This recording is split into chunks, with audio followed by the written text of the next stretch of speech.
My name is Jasper Whitlock. I'm 29, the youngest son of one of Atlanta's most influential families, where money flows like wine and silence buys loyalty. My mother runs banks, my sister runs headlines, and my father used to run courtrooms. But me? I built code in basements, pitched impossible ideas to cold investors, and believed that maybe, just maybe, truth could be more powerful than legacy. For as long as I can remember, I've been the family's disappointment, the ungrateful dreamer, the damaged one, the ghost at their gala dinners. They wore power like designer suits, I wore failure like a second skin. And just when I thought I could keep building in peace, one dinner changed everything. My mother stood up, looked me dead in the eye, and said, "We're not your bank anymore, get out." The chandelier flickered. A fork clinked against fine china.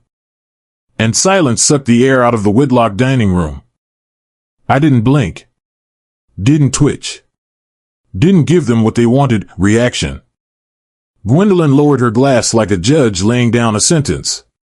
Her voice? Ice and elegance. "You've leached off our name long enough. Jasper, grow up or disappear." Delphine laughed, low, precise, like a clean surgical cut. "He still thinks that app of his is going to change the world." The app. They always say it like a joke. Never mind, it had already passed federal compliance screening. Never mind, the Department of Justice had sent a quiet inquiry last month. That was sealed. Unconfirmed. Dad, Harlan, didn't say a word. Just adjusted his cufflink, turned his gaze to the wineglass like the rest of us weren't worth his breath. I sat straight, breathing shallow. "You know," I said, carefully. "Some banks collapse quietly. Others implode in flames." Gwendolyn's smile tightened. "You've always loved your little metaphors, haven't you?" I looked down at the flickering screen of my phone. One message. One name. Ophelia Ramsey. They moved the trust. But we traced the shell company. It's not clean. More coming. Don't blink. The wine turned bitter in my mouth. But I swallowed it. Delphine snapped her fingers at a servant. "Dessert. Something sweet to shut down this circus." "Del," I said, leaning forward, voice soft.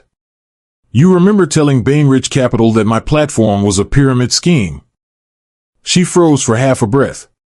Just long enough. I leaned back. Smiled. Let her wonder how much I knew. "You don't hit first in this family. You let them believe you're down, then you hit where it hurts." "The only thing sadder than failure," Gwendolyn said, "is delusion." "No," I murmured. "The saddest thing is thinking you own the rules, only to find out someone rewrote the game." Cut. Scene shift. My phone vibrated again. Just one word, delivered. I stood. No raised voice. No drama. Just truth. "You've made your move," I said, watching their world glow in candlelight, glass, and the thick scent of generational arrogance. "Now I'll make mine." If they wanted war over money, they just declared it at my funeral. Rain slid down the glass like sweat. The city blinked below me in scattered neon and stormlight. Midtown was quiet, but my pulse wasn't. Not tonight. Ophelia's message was still on my screen. They moved the trust. But we traced the shell company. It's not clean. I stared at it again. Then again. Then I moved. I left the penthouse without a word. Down the private elevator, across the dark garage, into the blacked-out Audi with plates no one could trace. No security detail. No eyes. Just me and the plan I hadn't even finished building. Warehouse 17. An old textile plant repurposed into a ghost shell just outside Decatur. Faint smell of oil. Rust. Mold. Silence. Inside, the screens were already blinking. Blue code. Red warnings. White noise. The war room was alive. Sebastian Merrill was waiting, hoodie up, posture stiff like he hadn't sat in hours. "You look like hell," he muttered, not turning around. "Dinner with my family," I said. "What's worse than that?" "Feds," he replied, and tossed me a flash drive. "We pulled this off Delphine's hedge fund servers before they plugged the leak." I caught it. Cold metal. Heavy as a bullet. He looked at me. "You still want to play quiet? Or we go loud?" I didn't answer. I plugged the drive in. Lines of data screamed across the screen, transaction trails, shadow fund transfers, a fake real estate development in Belize used to bury $3.7 million last quarter. Then, "Stop." Ophelia's voice from behind me. She stepped out of the shadows, trench coat soaked, hair plastered to her face. She hadn't slept either. "We found something bigger." She walked past me, hands trembling as she dropped a red file onto the desk. She didn't just move the trust. She flipped the folder open. A notarized amendment. Dated 3 months ago. My name was gone. The Whitlock Family Trust now had one sole administrator, Gwendolyn Whitlock. "It's legal?" I asked. My voice was ice. "Only if you were declared mentally unfit," Ophelia said, barely above a whisper. And guess what? She filed sealed affidavits claiming behavioral instability. Psychiatric concern. You were at risk of harming yourself or others. I stared at the paper. For a second, the world slowed. Then, smash. My fist went through the glass monitor. Blood. Cracks. A hiss of static. "No one buries you while you're still breathing," I muttered. Sebastian blinked. "So what now?" "We go offensive," I said. "Tonight." Cut scene. 2 hours later. A rooftop parking lot. Rain still falling. Lights flickering overhead. I handed Ophelia the burner phone. "Contact Mallory. Tell her I'm cashing the favor. I want an open mic at Delphine's keynote. Real time. Full crowd." "That's tomorrow," she said.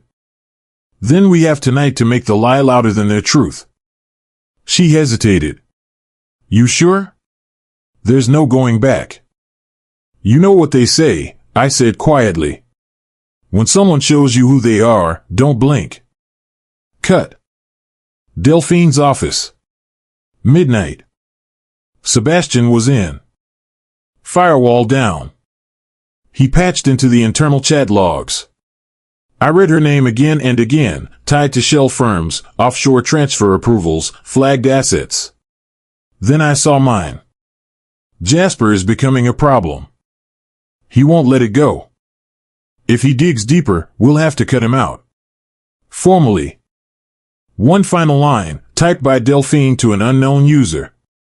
"Mom already started the paperwork. He won't see it coming." No hesitation. I looked up. "We leak Belize. Let the vultures circle her." Sebastian nodded. "Encrypted whistle blast or full leak?" "Controlled." I narrowed my eyes. Just enough to make them squirm. Not enough to see me yet. He typed fast. Lights dimmed. Somewhere in the system, a firewall failed. A silent alarm lit up. I caught it. "Kill that process," I snapped. Too late. The server pinged. Not local. An external trace bounced back from a known IP, Whitlock Global HQ. "They're watching their own network," Sebastian said. I stepped back. My heart thumped once. Twice. Then faster. "They're watching us," I whispered. I grabbed the drive. Pulled the plug. Crashed the server. Sparks. Smoke. Outside, tires screeched on wet pavement. "Move." We were out the back door before the black SUV even stopped. Run. Turn. Alley. A trash can slammed down behind us. I shoved Ophelia into the side exit, slammed the metal door shut. "They don't play fair," she gasped. "Never did." And I stopped playing nice. My voice wasn't mine anymore. I wiped the blood off my palm, felt the metal from the flash drive dig into my grip. She looked at me. "What's your next move?" I smiled, breath shallow. Let her think she's winning. They tried to bury me under their secrets. I just built a tunnel out. The ballroom smelled like money. Champagne. Orchids. The kind of silence that only exists when everyone knows they're being watched. Delphine stood on stage, spotlight brushing her skin like she was sculpted from marble. Her voice cut through the air, confident, crisp, calculated. In times of uncertainty, trust is currency. And Whitlock Capital remains the safest vault in the South. Applause. Lies dressed in silk. I moved through the crowd, head down, earpiece barely visible beneath my collar. Every camera turned toward her. No one saw me. Ophelia's voice crackled in my ear. "Stage feed is open. You have 20 seconds. I was already in motion. Past the floral arch. Through the side curtain. Behind the velvet, I reached the terminal wired into the AV system. One click. One file. Sebastian's encryption held. My hands didn't shake. Feed injected. Cut scene. Delphine paused mid-sentence. Her screen behind her blinked, black to white. Then a burst of text. Whitlock transfers, offshore routing Belize, $3.7 million, undisclosed. Gasps. Chatter. Delphine froze. Her eyes darted off stage, locking onto something, or someone. Then she smiled. Fake. Fragile. "That, ladies and gentlemen," she said, "appears to be a technical glitch." The screen disagreed. It split open with screenshots, wire transfers, transaction dates, her digital signature. The room shattered into noise. My cue. I stepped from the side, walking toward her. "Some glitches expose more than you planned," I said, loud enough for the mic to catch. She blinked. "Jasper." Her voice cracked. I kept walking. "You once told me trust is like glass. Once cracked, it reflects the truth." Security stepped forward. Too late. Ophelia had already redirected the live stream to press channels. Every major outlet in the room had the footage within seconds. Notifications pinged on phones. Whispers turned into panic. Delphine tried to regain control. "This is doctored. A smear campaign. Nothing more." "You forged statements," I said. "Moved assets through shell firms with no audit trail. And you did it using the trust. You have no proof." My smile cut sharper than any data breach. "I have everything." She took a step toward me. Too close. Her voice low. "You think this brings me down? You don't even know where the real power sits." That's when I saw it. Movement near the back wall. A tall figure, blazer, dark glasses, speaking into a mic watching only me. I whispered into the earpiece. "Sebastian." "Who's watching me?" Static. Then, we just got traced. Not from Whitlock servers. From federal lines. Cut. Parking garage, 3 levels down. We moved fast, Ophelia, me, flash drives in a sealed case. Delphine's goons weren't far behind. I heard the elevator grind. Steps. Then silence. A shadow passed in front of the exit. You ever get the feeling we're not playing in our own sandbox? Ophelia whispered. More like someone else owns the whole damn beach. She smirked. To a future we can't escape. Or a past we're not done paying for. We ran. Cut scene. Penthouse. Door unlocked. The place had been tossed. Papers shredded. Monitors smashed. A faint beeping came from the coffee table, motion sensor tripped. My alarm, routed through a third-party VPN, had failed. Someone knew we'd be gone. They wanted us to come back. On the wall, written in red marker. Stop digging or you'll find her. Ophelia paled. This isn't about money anymore. No, I said. This is about control. A burner phone buzzed in my pocket. Unregistered number. I answered. A voice. Distorted. You got your moment, Whitlock. But if you drop one more file, she won't see morning. Click. No trace. Ophelia's phone buzzed next. A live feed. Security camera. Her apartment. Zoom in on her window. Cracked open. My gut turned cold. She looked at me. What do we do? I stared at the blood on my knuckles. The drive in my hand. The words on the wall. She's not behind this alone, I said. She's the face. Someone else is pulling strings. We weren't just unraveling fraud. We'd stumbled into something bigger. Older. Engineered to survive scandal. She didn't cut me off to protect the family. She cut me off before I could expose them all.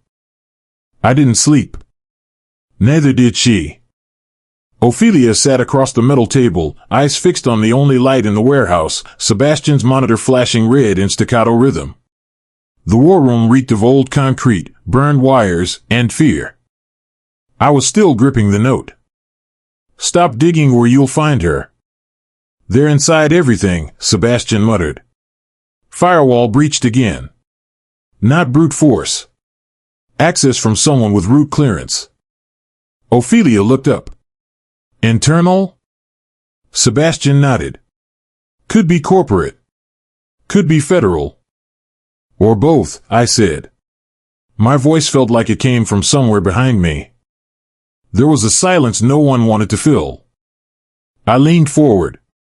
Bring up the Whitlock Trust Registry. Sebastian typed fast.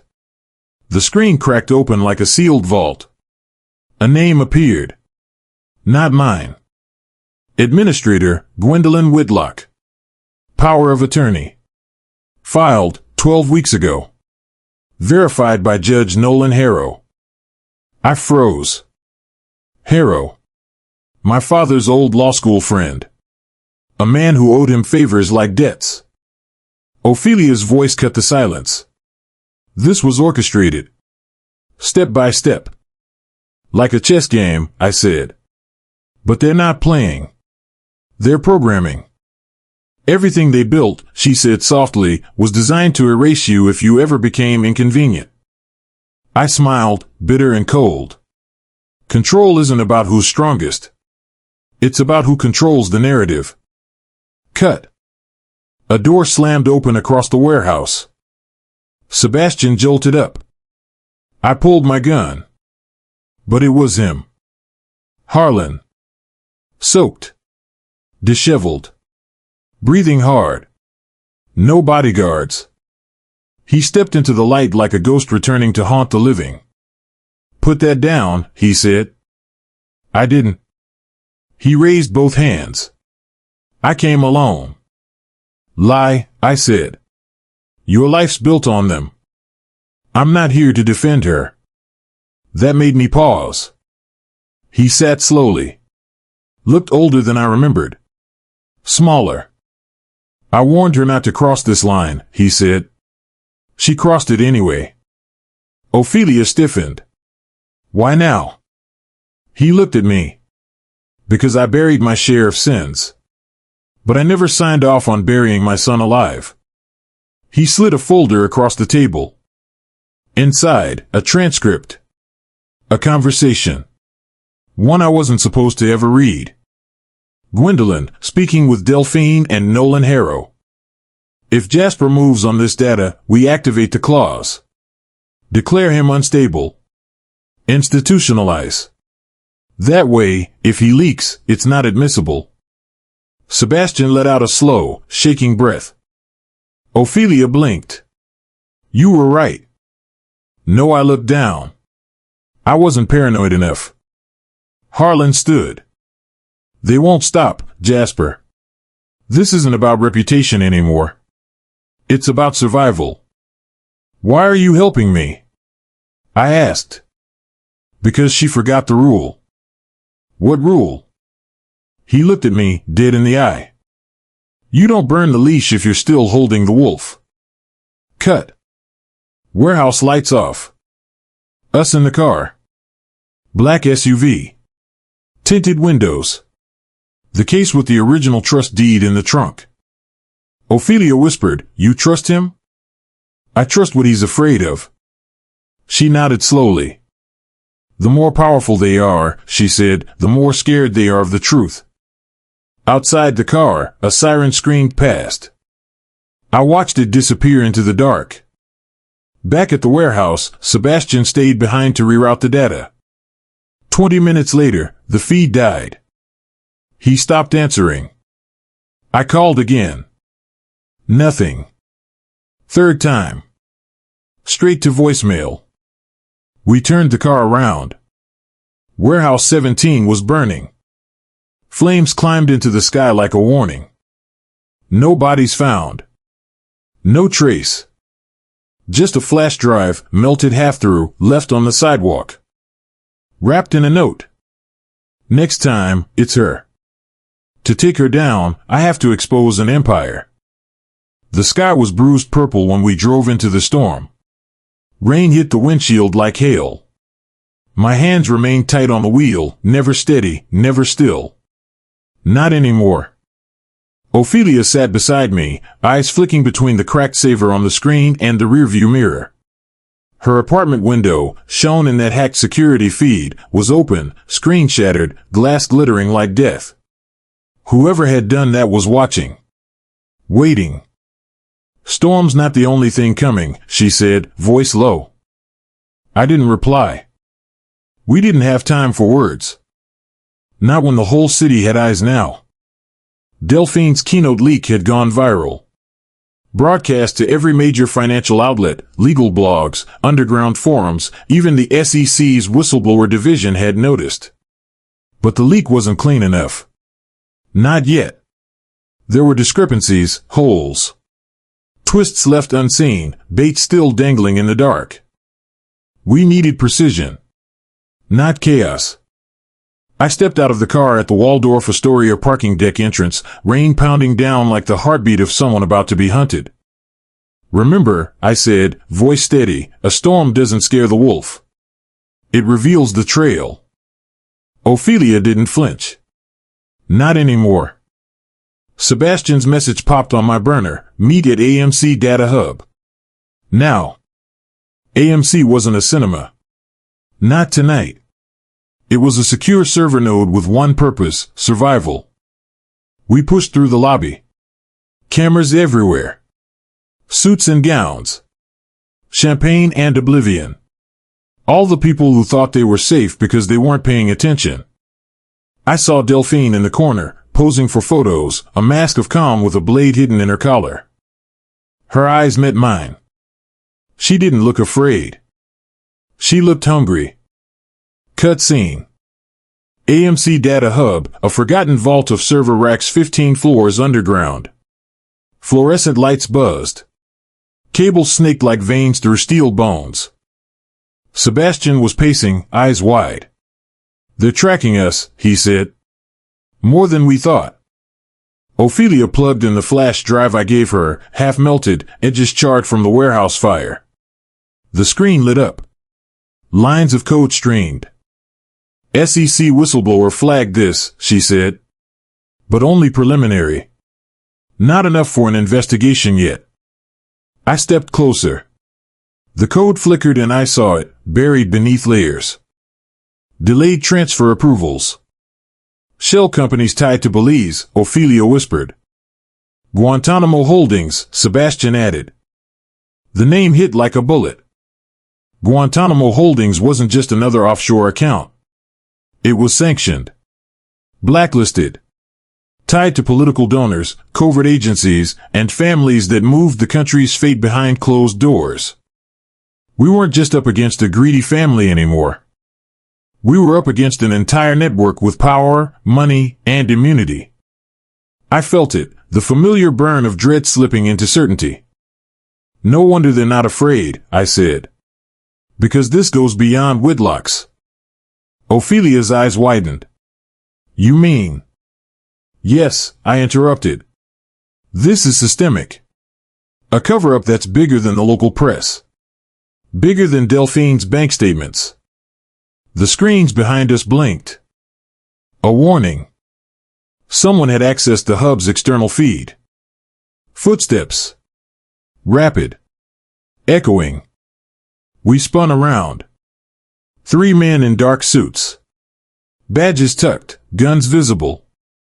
FBI, one barked. I stepped closer to Ophelia, shielding her with my body. Are you the ones who reported this? The agent asked. No, I said, voice cool. We're the ones who cracked it open. Ophelia hit enter on the decrypted file. The server exploded into names, network ties between Guantanamo Holdings and federal accounts. Transfers just shy of reporting thresholds. Shell companies masking offshore flows. Evidence of deliberate concealment. The agent stared at the screen, eyes widening, jaw flexing, disbelief and calculation warping his face. We need these files, he said. Yes, I said, but you don't want to see what else we found. I hit another command. A countdown appeared. Seconds. A flash. Screens turned white. And then black. A siren blared. We've been compromised, Sebastian said inside my ear. The agent cursed, pulled his phone. Called orders. Cut. Outside the hub's back exit, the rain had turned to hail. We ran. No cars. No taxis. Just streets slick with neon and panic. Something heavy hit the ground behind me. A thump. A boom. Sound followed movement, steps following our steps. Over the radio. Emergency blackout across Midtown. All exits sealed. I glanced at Ophelia, breath ragged. This isn't accidental. No, she said, teeth chattering. They're hunting us. We ducked into an alley. The city trembled around us, sirens, shouts, cars skidding. A van screeched to a stop a few feet away.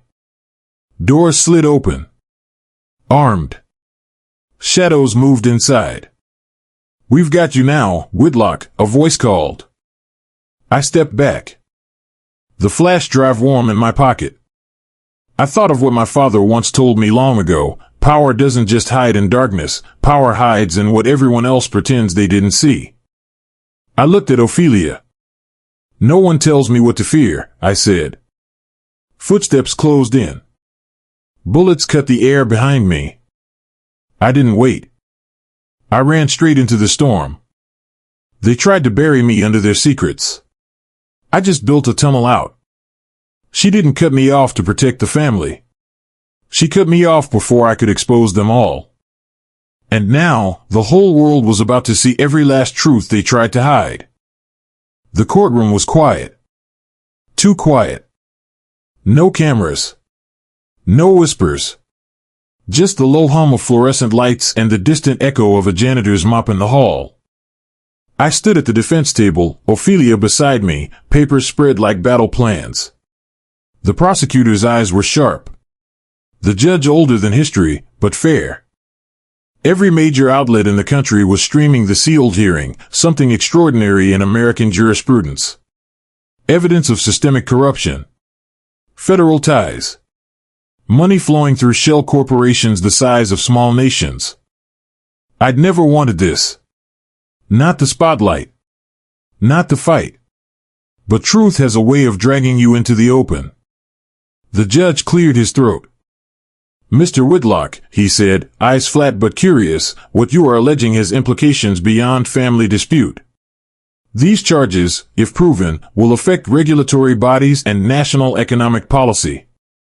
I opened my mouth. Stopped. Paused. Because he was right. Truth wasn't a weapon.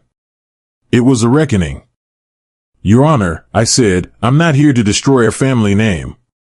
I'm here to ensure that no one, ever hides behind it again.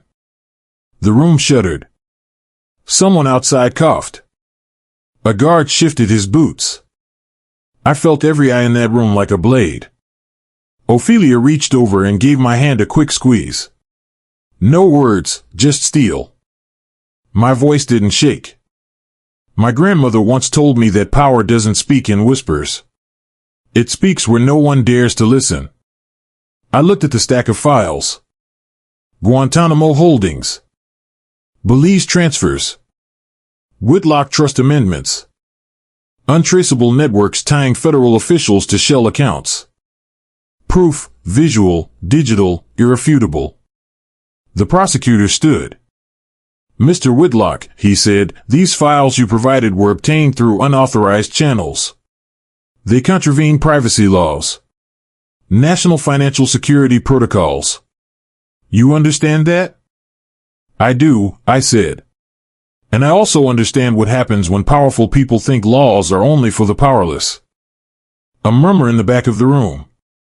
Someone chuckled low, like ice cracking underfoot. I didn't flinch. Justice doesn't take shortcuts. It demands confrontation. The judge sighed, leaning back. We will examine these files.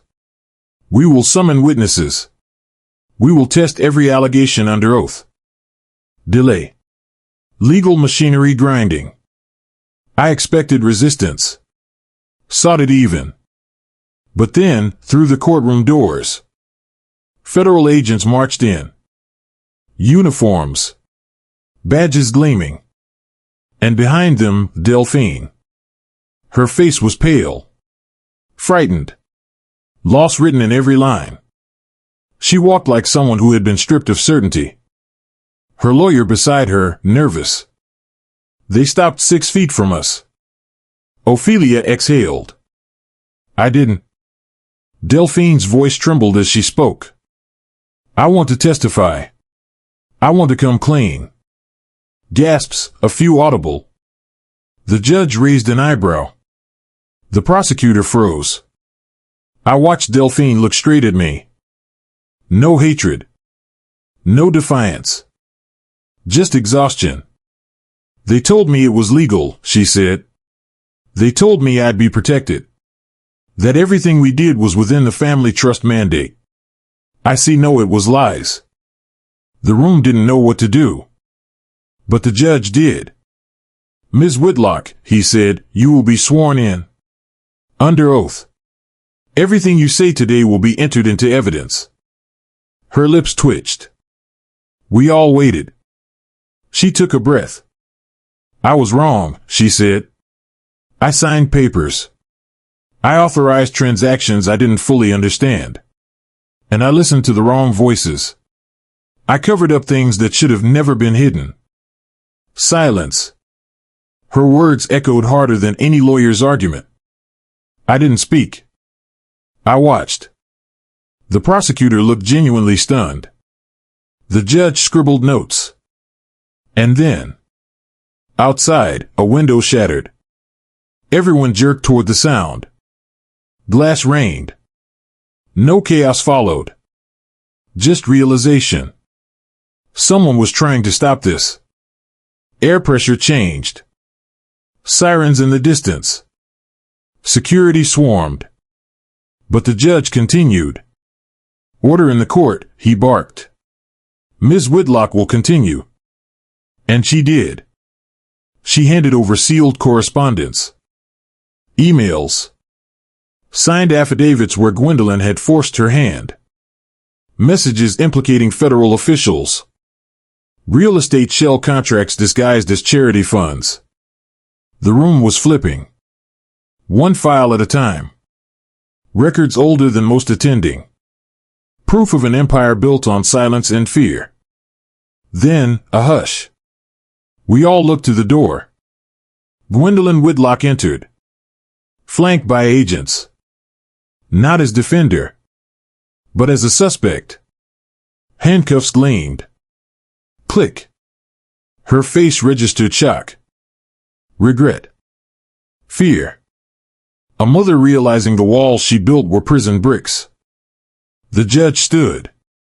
Ms. Whitlock, he said, you are under arrest for conspiracy to commit financial fraud, willful obstruction of justice, and abuse of fiduciary duty. Echoes. Cameras. Notebook scribbles. Flashlights not from cameras, but from phones live streaming. This was no longer a family scandal. This was national revelation. Gwendolyn's eyes found mine. Not pleading. Not proud. Just empty. Time stopped. Then it moved. Like justice does. Slow. I closed my eyes. I thought of every time I was called failure. Every insult. Every cut. Every rejection. I thought of the app, my dream, dismissed. I thought of the trust, my supposed weakness. And then I thought of what matters. Truth. Justice. Accountability. I opened my eyes. The judge adjourned the hearing. Outside, reporters swarmed. Ophelia stood beside me. We're not done, she said. No, I whispered. We're just beginning. Cut. Later that night, in a small office overlooking the burned city skyline, I set up a new trust. Not for legacy. Not for power. For transparency. For truth. For the ones who had no voice. I typed the name. Whistle Vault Initiative. A system, I whispered, that protects those who expose truth. Ophelia smiled. Better than revenge, she said. Better, I said, than silence. Outside, the city lights flickered, like code transforming into clarity. Justice isn't a whisper. It's a signal in the dark. And now, the world could finally see every last truth they tried to hide.